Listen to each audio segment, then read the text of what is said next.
Esto es Acompañando Crianzas. En el programa anterior conocimos a la licenciada en psicopedagogía Marisa Ullúa y charlamos sobre dificultades del aprendizaje. Hoy van a poder ver la segunda parte de la entrevista donde seguimos profundizando sobre este tema, un tema súper importante de visibilizar. También seleccionamos una de sus consultas para que la doctora Steffi pueda responderla y brindarnos toda la información sobre el tema. Cerraremos el programa de hoy con un consejo inmenso de la licenciada Marisa Ullúa. Vamos con un adelanto del programa de hoy.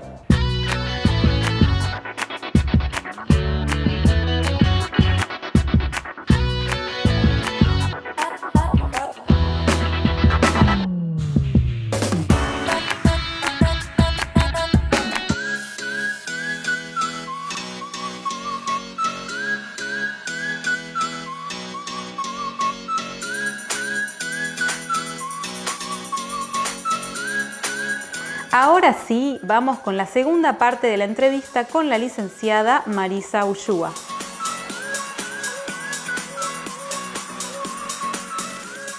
Pero me parece también sumamente importante un poco lo que es psicoeducación, que si bien lo que es psicoeducación, todos los profesionales, tanto los profesionales, ustedes como programa y otros organismos venimos a esto, a psicoeducar, a dar información para que la sociedad sepa.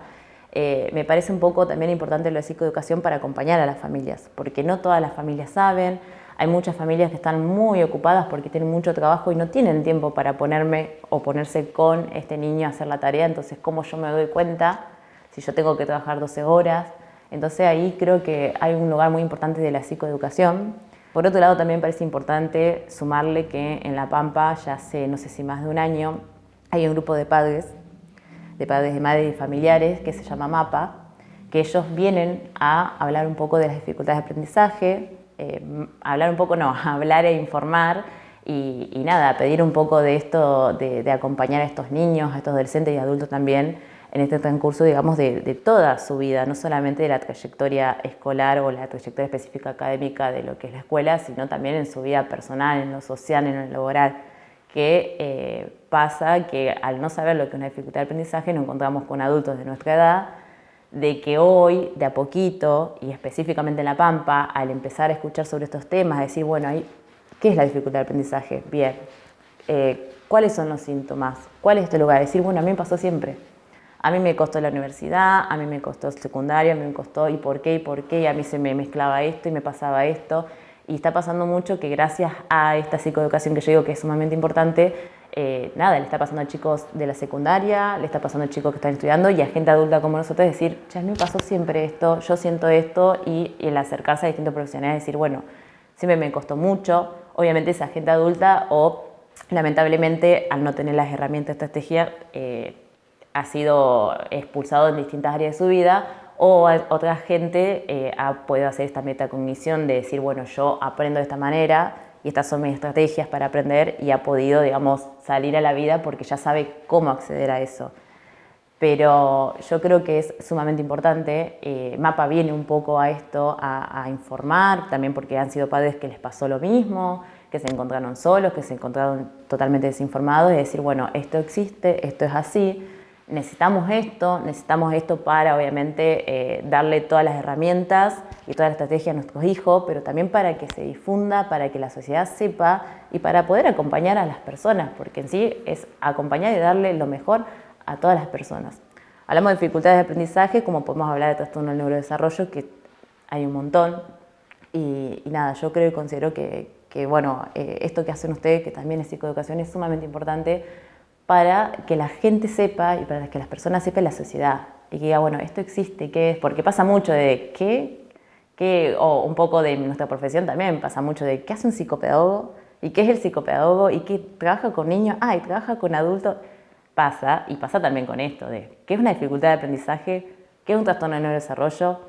Entonces, bueno, creo que estamos para eso y nada, sumamente, lo digo de vuelta, muy agradecida de que ustedes vengan también y difundan este mensaje. Desde Acompañando Crianzas siempre el objetivo principal fue intentar llevar información de valor y de mano de profesionales también de la provincia hacia las familias con el objetivo, además de informar, también de ser una herramienta para poder acompañar. Cuando surgen, por ejemplo, desde las infancias que acompañamos preguntas como por ejemplo, ¿por qué a mí me cuesta más que al resto? Y quizá notan que tienen alguna dificultad en su rendimiento respecto de sus compañeros. Pueden surgir también las burlas que afecten también a un nivel más emocional. ¿Qué podemos hacer, qué podemos decirle a esta infancia también para ayudarlo a fortalecer su autoestima? Bueno, a mí me parece importante de este lugar cómo acompañamos a estos niños. Primero es enseñarle a ellos su personalidad, en el sentido de decir, bueno, a ver, estas son tus fortalezas. Vos tenés estas fortalezas. Vos tenés estos puntos a trabajar, sí, pero estas son tus fortalezas. Y ahí trabajar el autoestima, pero también decirle, porque aquel niño que tiene algún trastorno del neurodesarrollo, aquel niño que tiene dificultad de aprendizaje, o aquel niño que no es necesario que tenga una dificultad o un trastorno de desarrollo, si tal vez no está accediendo a los contenidos, los saberes por distintas cuestiones que hoy charlamos, que puede ser alguna cuestión social, emocional, entonces tiene otro tiempo y otros momentos para acceder. Es bueno decirle, bueno, enseñarle e informarle, decir esto es lo que te está pasando, como a todo el mundo, enseñarle esto de que todos somos distintos, todos tenemos distintos momentos, cada uno aprende de manera distinta, cada uno tiene un estilo de aprendizaje, y desde ese lugar empezar a acompañarlo, no solamente a él, que él entienda esto que le está pasando, que es normal, que no es lo único que le pasa, que me pasa a mí, yo aprendo de manera distinta, tal vez, no sé, soy más auditiva, soy más visual, vos tal vez necesitas aprender mucho con el cuerpo, tocar, llevar, escribir, y desde ese lugar es enseñarles y reforzar esa autoestima, desde ese lugar decir, bueno, todos aprendemos de manera distinta. Yo que estoy hoy acá dándote las mejores herramientas, dándote las mejores estrategias para que vos puedas incorporarlas y después esto lo puedas hacer de manera solito, de manera más autónoma, bueno, desde ese lugar.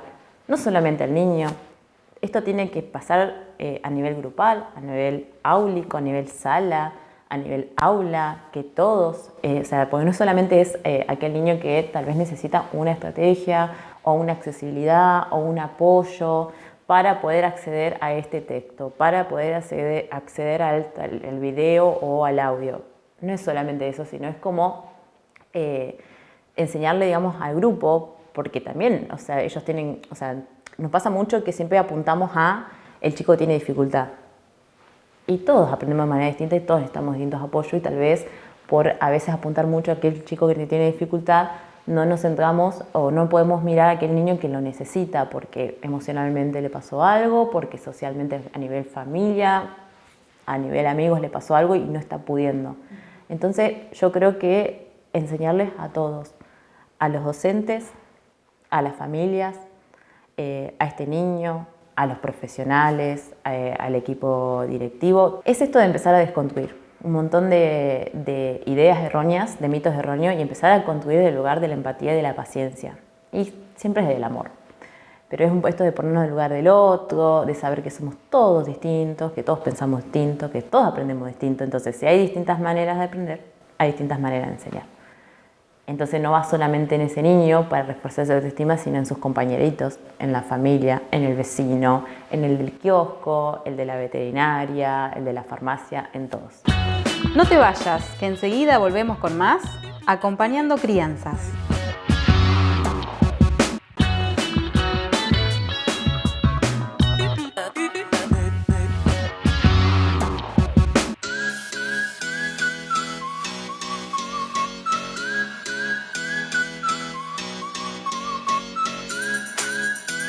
Seguimos con la entrevista a la licenciada Marisa Ushua.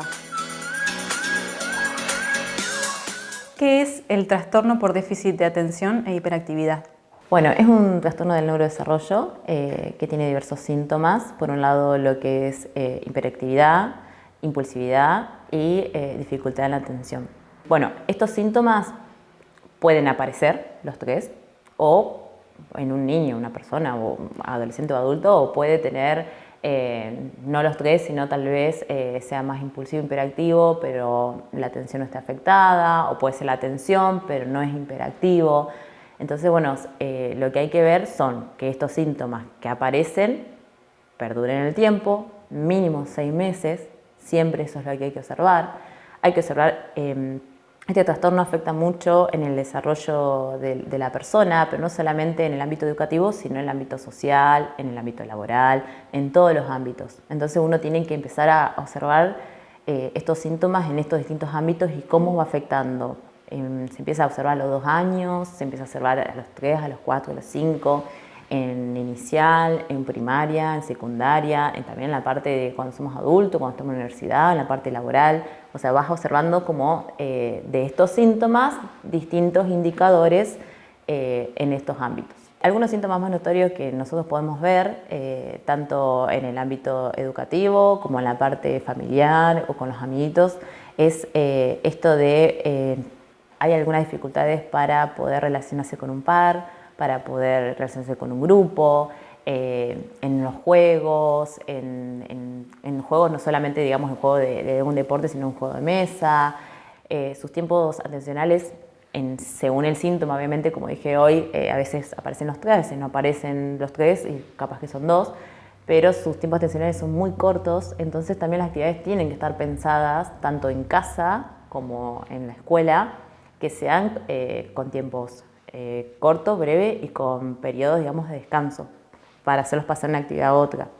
Lo mismo que ellos necesitan constantemente estos que se levantan, que se van, que se llevan, que estás teniendo una conversación y tal vez salen con otra cosa, o no podés seguir el hilo de la conversación, o te salen con otro tema y tenés que, bueno, ver las herramientas para convocarlo para que sigan la conversación o para que ejecute la actividad. Son también chicos que imagínate en lo que es un aula, que hay mucho ruido, siempre hay que ubicarlos en algún lugar más cerca del aseño o en algún lugar si se puede, porque muchas veces no se puede, que no haya tanto ruido porque los distractores externos lo hacen constantemente que se vayan, entonces no pueden llevar a cabo la actividad. Son chicos que les cuesta mucho el tema de las reglas, las normas, el respetar turnos.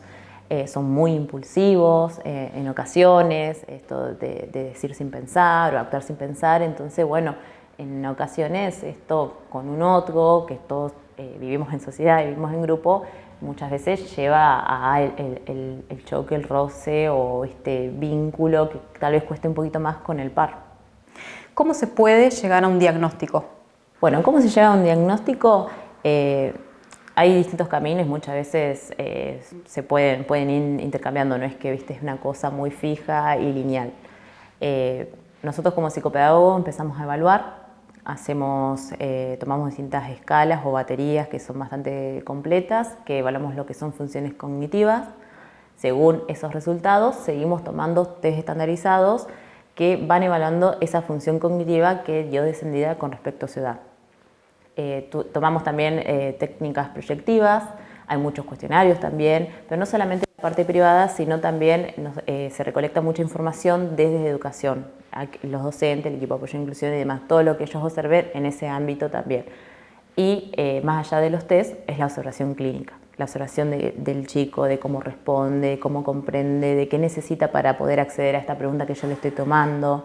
Una vez que está toda esta información recopilada según los resultados, nosotros lo que hacemos es derivar a un neurólogo infantil, en el caso que sea, o que trabajamos con niños y adolescentes.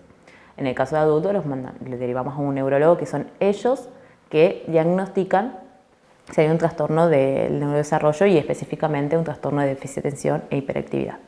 Muchísimas gracias, Marisa, por todas tus palabras. Ha sido muy esclarecedor. Gracias por tanta información de valor que nos has brindado. Estoy segura que del otro lado de la pantalla también todas las familias que han escuchado están muy agradecidas también. Bueno, muchas gracias a ustedes por venir, por darnos la oportunidad también y el lugar y el espacio para escuchar a otros profesionales de otras localidades de la provincia. Así que la verdad que muy agradecida y muy feliz y que me den este lugar también para informar y para poder charlar y comentar sobre distintas temáticas. No te vayas, que enseguida volvemos con más Acompañando Crianzas.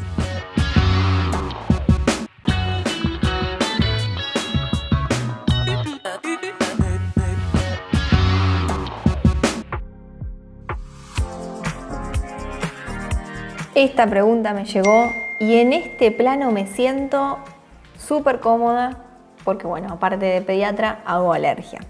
Estornuda todas las mañanas. En casa nos pasa a todos. ¿Es normal o no? No es normal.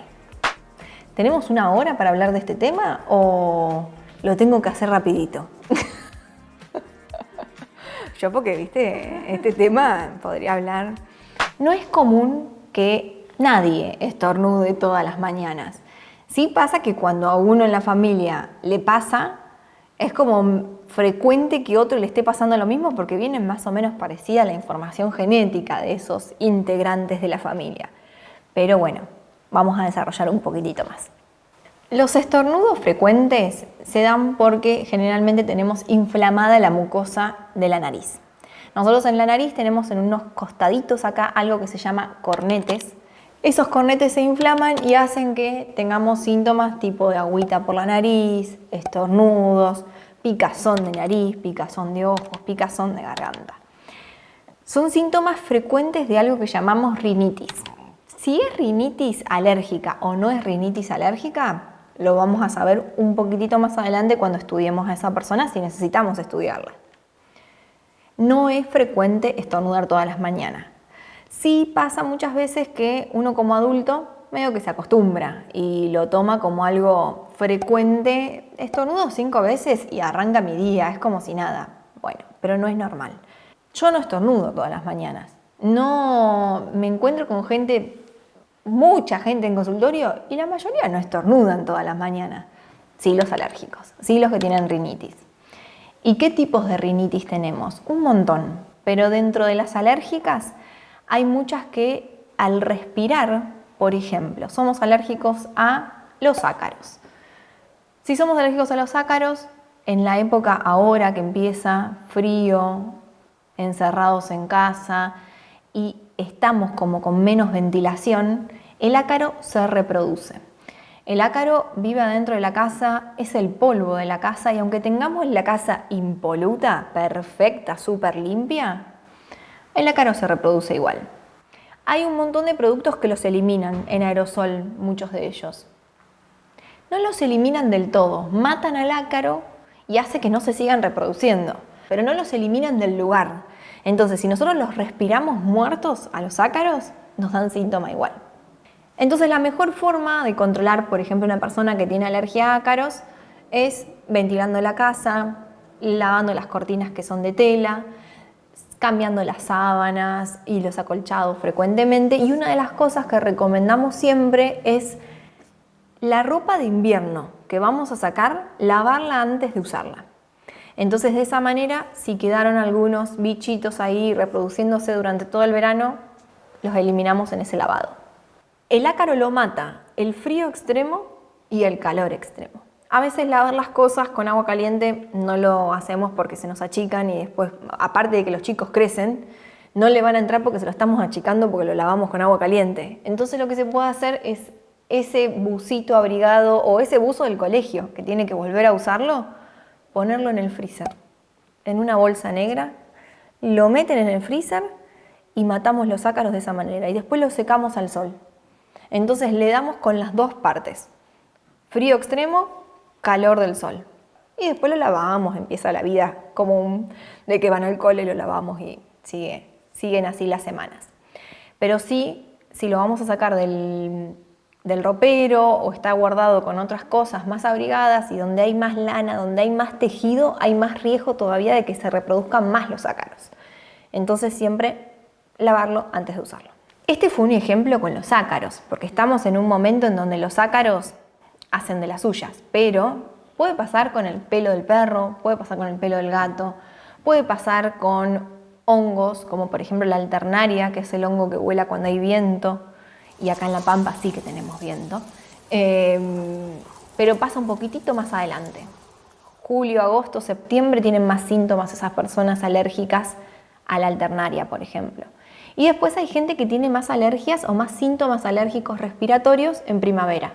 Y lo más común es que tengan esos ataques de estornudos y esos... Le conté 20 estornudos, me dijo una vez una señora. Todas las mañanas llega a 20 y frena. Cuando pasa esto en primavera puede llegar a ser el polen de algún árbol, las gramíneas, que son los pastos. Nosotros sabiendo en qué momento tienen de estos síntomas, nos podemos enterar aproximadamente a qué puede ser alérgica esa persona. Así que la respuesta es que estornudar todos los días no es normal. Siempre es importante consultar con su pediatra de cabecera, con sus médicos clínicos de cabecera. Muchas veces me pasa que vienen a la consulta con alguno de los niños, hija, hijo, y de repente, a mí me pasa lo mismo, me dicen los padres. Y porque claro, genéticamente esos chicos son muy parecidos a como son los padres. Y mi mamá tenía lo mismo. Y empezamos a armar la información de los antecedentes familiares y muchos ya tenían lo que tienen esos niños. Pero bueno, claramente uno como adulto primero se ocupa de los pequeños de la casa y después yo tengo lo mismo. Y empiezan a investigar un poquitito más de ellos. Así que no se acostumbren a estornudar todos los días. Hay opciones para mejorar, incluso hay opciones de tratamientos que cambian totalmente el curso de una enfermedad alérgica y muchas veces esos estornudos son como lo anterior a hacer un broncoespasmo. Son lo anterior a tener broncoespasmos a repetición. Entonces, si podemos prevenir que llegue a que la inflamación no sea solo acá y termine también en el pulmón, lo podemos prevenir haciendo cosas, teniendo información. La información nos va a dar herramientas y con esas herramientas después podemos decidir qué hacer. Nos vemos en el próximo programa de Acompañando Crianzas y cualquier consulta que nos quieran llegar, les dejamos nuestro WhatsApp acá abajo. Y llegamos al final del programa de hoy. Les dejamos nuestro Instagram y WhatsApp para que puedan enviar sus consultas y así la doctora Steffi pueda responderlas. Nos encantan las explicaciones que nos da porque tiene una forma muy clara de comunicar. Nos volvemos a encontrar la semana que viene por la pantalla de la televisión pública pampeana. Gracias por acompañarnos y gracias por acompañar infancias y crianzas desde el respeto y el amor. Nos despedimos con un consejo inmenso de la licenciada Marisa Ushua. Hasta la próxima.